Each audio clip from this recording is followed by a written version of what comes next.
Speaking of Cleveland Heights, let's bring Jason in. What's it looking like there, do you know? Ooh, it's a Snowy? little bit cloudy right now, but you know, we're beginning to see a little bit of sunshine, and that was so nice. That was minuscule.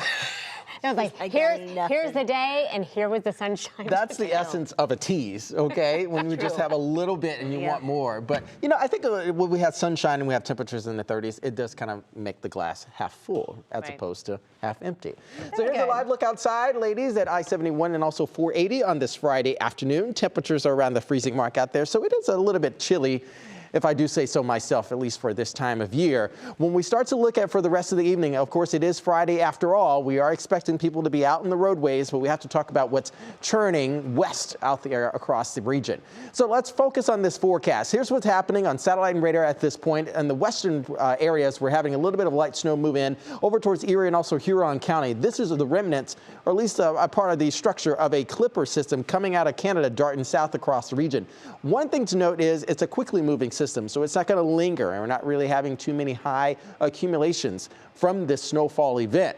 One thing is for certain, though, once we start looking at traffic as it's moving through, we'll see a little bit of extra kind of bubble up here on the traffic maps. But all in all, right now, we're looking pretty good here. So here's the system. The area low is still up towards the north, so it's still locked in towards Michigan, but some of these outer bands is what's going to be moving through the region over the next couple hours or so. At the surface, a south wind is in play. We're going to have a more gusty southwest wind come tomorrow with a westerly component, as we're expecting another system to move out of Canada over towards west central, or at least northeast Ohio. So that warm front moves in overnight tonight. We're going to elevate our temperatures a little bit here. Look at temperatures going from the mid to low 30s to the mid to upper 30s in the overnight hours. So that's where we're going to have that changeover from rain to snow mixing on in, and then we're going to pull even more colder air down into the region here. So here's your accumulation forecast for the rest of the evening into the overnight. Just a dusting, my friend. This is going to be fairly light accumulations here. So quickly moving in and out we go, and then we're done with this, and then we prepare ourselves for the rest of the weekend. Hour by hour forecast, courtesy of National Design Mart. Notice snow showers moving through, a little bit of a dry spot changing over here with some mixed precipitation, rain, snow mixing on in, temperatures in the upper 30s, well above the freezing mark.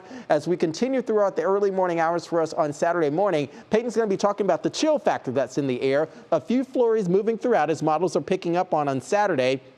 Maybe a little bit of sunshine for our Christy Paul here on Saturday, but it's going to be mainly cloud cover for Saturday throughout the afternoon.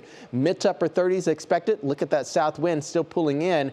As we prepare ourselves for Sunday morning, we'll have another system arriving. First starting out as rain, and likely a lot of rain. In fact, we're going to be pulling in that south wind, elevating temperatures, also allowing for some light to moderate rain shower activity. That continues throughout the morning hours, and then once we get past that, temperatures will settle back down, and then we prepare ourselves for Monday. So all in all, we start out with rain, snow mixing on in for early on Sunday.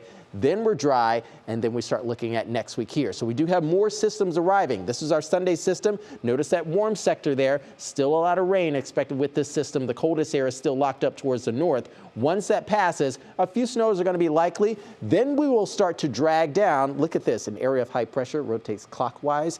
We'll drag down an Arctic air plume across northeast Ohio. This takes us through Tuesday, Wednesday, and models are indicating activity is south of us, but the cold air will be locked in place. So daytime highs expected for Wednesday, Thursday, even likely into the end of the week here, will likely be in the 20s for daytime highs. For tonight, rain, snow, upper 20s expected. Come tomorrow, look at this, hour by that, tomorrow on the hour, temperatures climbing into the mid to upper 30s. We'll have a lot of cloud cover to deal with. The weekend, we stay in the 30s for us on Saturday, but come Sunday, notice that south wind returns. We'll have rain mixed with snow, but mainly just rain. Chance of precipitation likely around 60 to 70%. That long-term forecast now, we now go into February. Climate Prediction Center is forecasting below average temperatures, and that rides right along with what we have here in your 7-day forecast, courtesy of Union Home Mortgage. You can see that by Monday, we're stuck into the low 30s for daytime highs. Tuesday, Wednesday, Thursday, and most likely Friday, daytime highs will be confined in the mid to upper 20s. Overnight lows will possibly feel like the single digits for some, but surface temperatures for sure will be in the teens. Christy and Carmen, are we ready? We're ready. We just want a little bit of sunshine, Jason. That's all we ask for. Okay, Just a smidge. We're still going to work on that. Okay, we'll take it. Thank you, Lana. I love how he says he's going to work on it. I know.